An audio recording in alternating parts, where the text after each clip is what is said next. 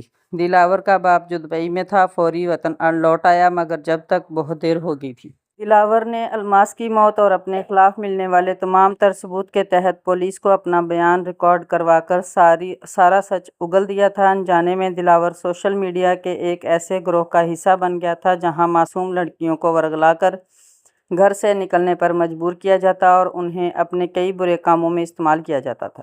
الماس کی تربیت تھی اور کچھ دلاور کے دل میں خوف آ گیا تھا، جو وہ اسے ہر بار بہکانے میں ناکام رہا تھا، مگر گروہ کے باقی لوگوں کے پریشر میں آ کر آج اس نے الماس کے گرد ایسا جال بنا تھا کہ وہ خود ہی اس میں پھنس گئی تھی۔ احساس جرم کے تحت دلاور نے اپنا گناہ قبول کرنے کے ساتھ ساتھ باقی تمام گروہ کا بھی پتہ بتا دیا تھا۔ عدالت میں اس کے باپ نے اپنے بیٹے کو بچانے کے لیے ایڑی چوٹی کا زور لگا دیا تھا، مگر برائی اپنے انجام کو پہنچ گئی تھی، اور نہ جانے کتنی الماس جیسی لڑکیاں تھیں جن کی انہوں نے زندگی برباد کر دی تھی۔ آج الماس کے ساتھ ساتھ سب کو انصاف مل گیا تھا۔